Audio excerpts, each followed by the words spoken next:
Hello and welcome to episode number 14 of Simply Fitness and Nutrition with me, Mark. In today's episode, we're going to do another Q&A. So I got all your questions off Instagram and off emails, and we've got about similar amount as normal today. I think about 6 or 7 to go through. So let's get straight into it. Let me bring up question number 1.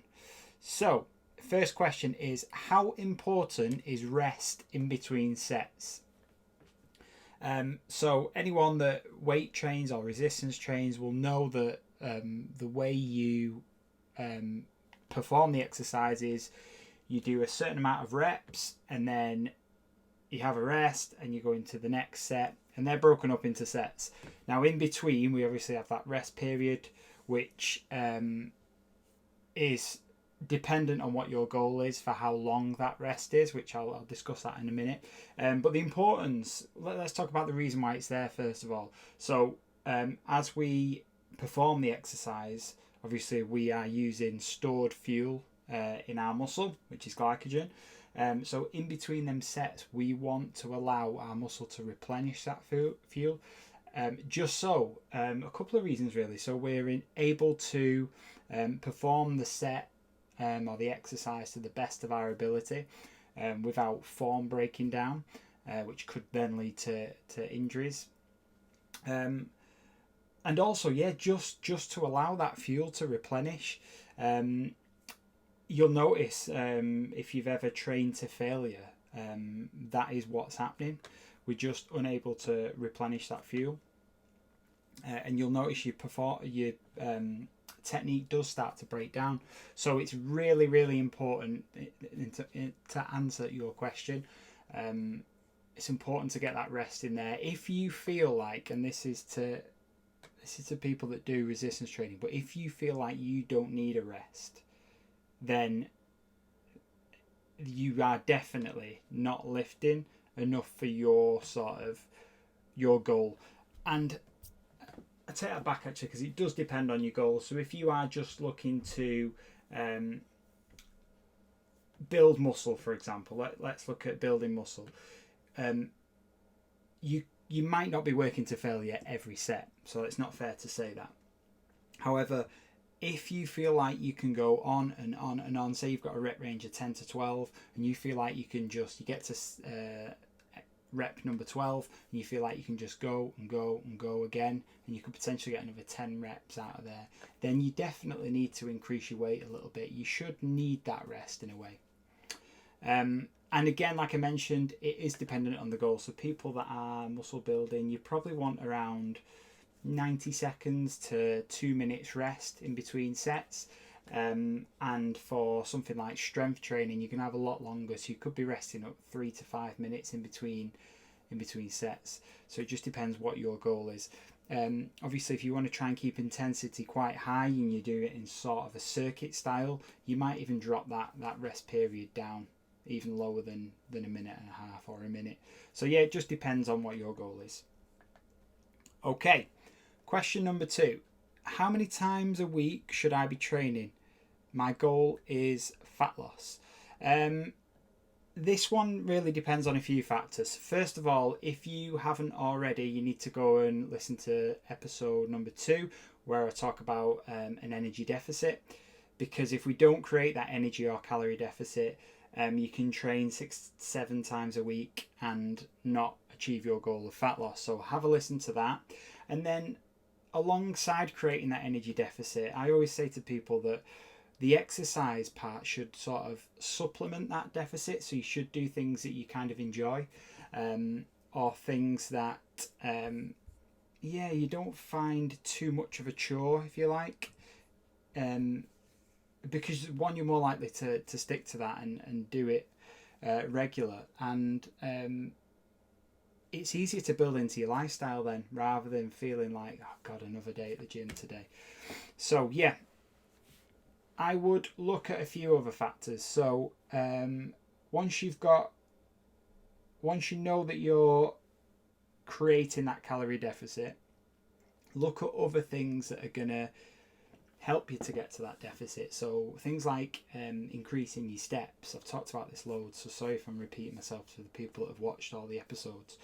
But yeah, think about increasing your steps as much as possible, because in answer to your question, how many times a week should I be training for my goal of fat loss?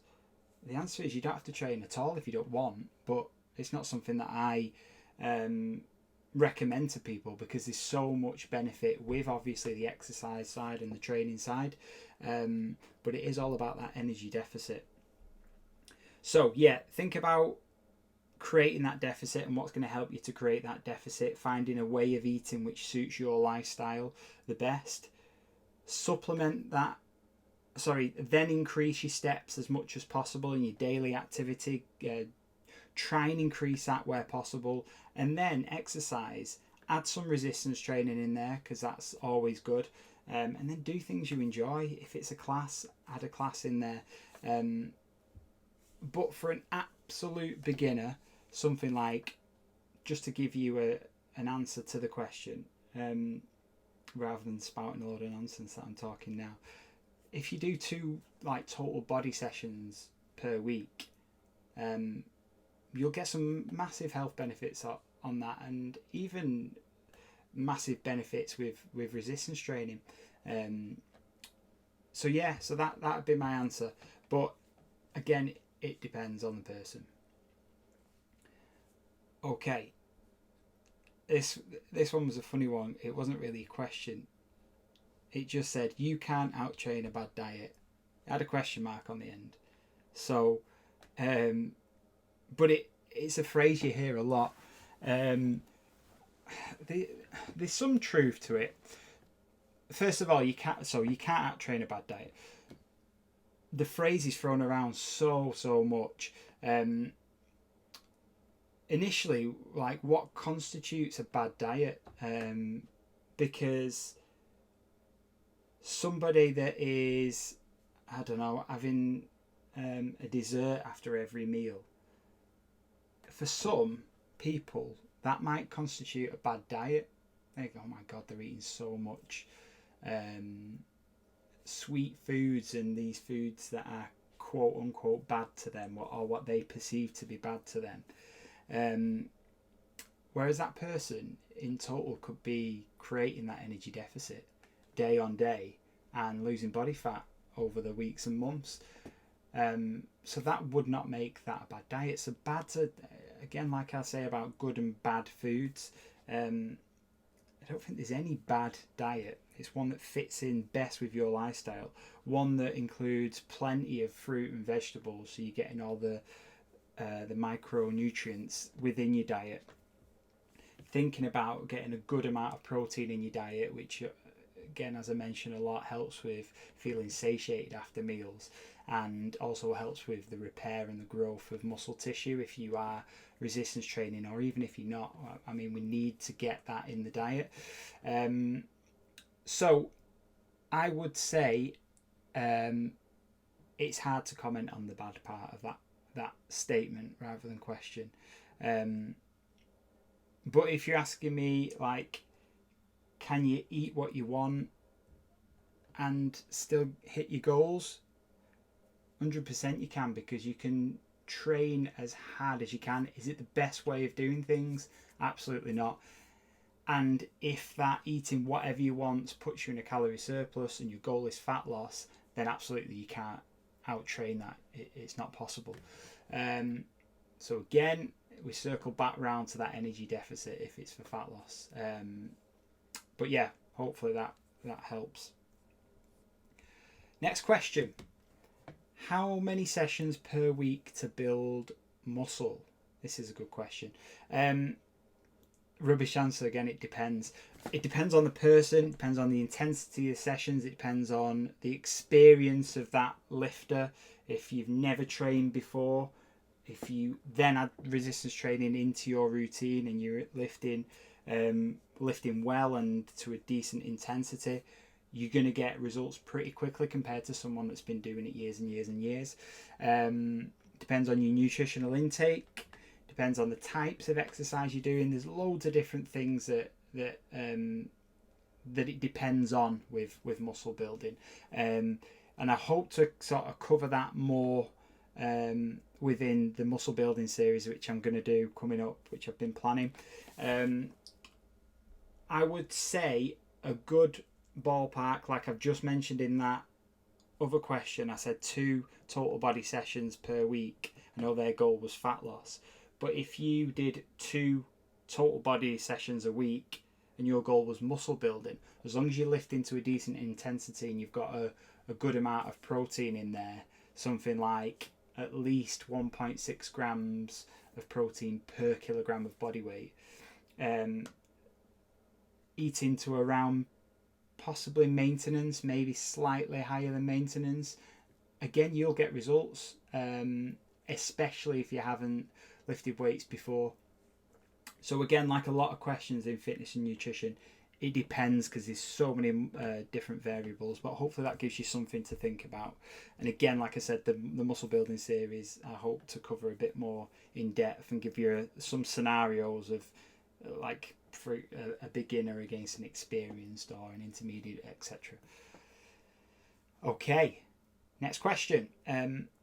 What's the best exercise to hit my glutes? I wouldn't focus so much on just one exercise. I would have multiple exercises which work that area. And when I say multiple exercises, I'm going to give you some. I would say definitely include back squats.